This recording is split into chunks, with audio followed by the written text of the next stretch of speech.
আমন্ত্রণ news 24 sports লাইটে আপনাদের সাথে আছি আমি শাহরিয়ার বাবু।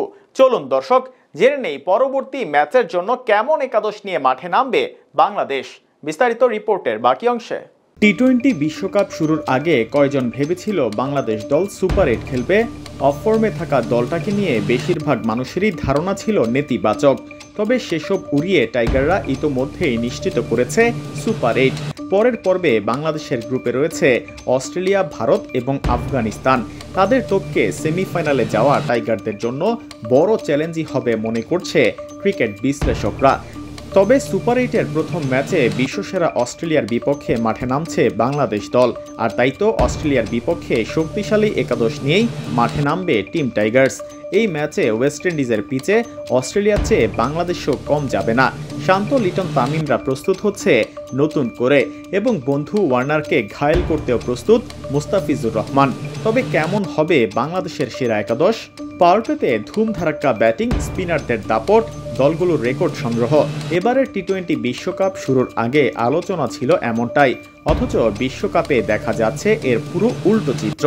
না, বিশ্বকাপ এখনও শেষ হয়নি, তবে এখন পর্যন্ত শেষ হওয়া প্রথম 34টি ম্যাচই ভিন্ন চিত্রটা ফুটিয়ে তুলেছে। বিশ্বকাপে ব্যাটসম্যানদের ব্যাটে রান নেই, চলছে পেসারদের একচ্ছত্র দাপট।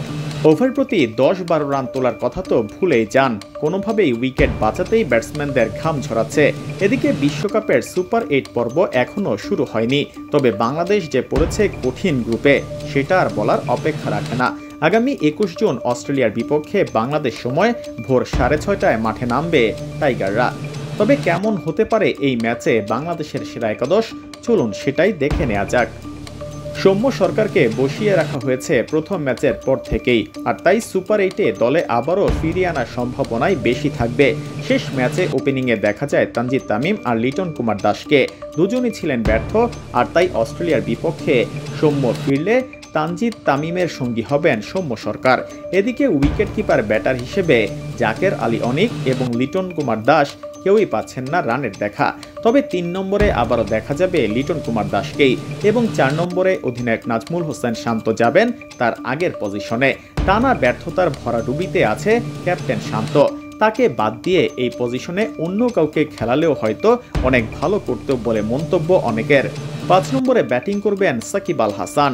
টানা 2 ম্যাচে বাংলাদেশের সর্বোচ্চ রান সংগ্রাহক ছিলেন তিনি।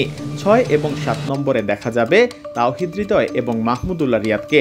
যদিও শেষ 2 ম্যাচে রান পাননি তারা, তবে তাদের ঘুরে দাঁড়াতেও সময় লাগবে না বলে মনে করেন ক্রিকেট বিশ্লেষকরা। এদিকে একজন স্পিনার হিসেবে রিশাদ হোসেনকে বসানোর নেই কোনো সুযোগ। আর বাকি 3 জন ফাস্ট বোলার হবেন যথাক্রমে এই সময়ের সেরা সময় কাটানো তানজিম হাসান সাকিব, তাসকিন আহমেদ এবং মুস্তাফিজুর রহমান। সেক্ষেত্রে সাইড বেঞ্চে বসেই সময় কাটাতে হবে শরীফুল ইসলামকে। সম্ভাব্য এমন একাদশ নিয়েই অস্ট্রেলিয়ার বিপক্ষে মাঠে নামবে বাংলাদেশ দল।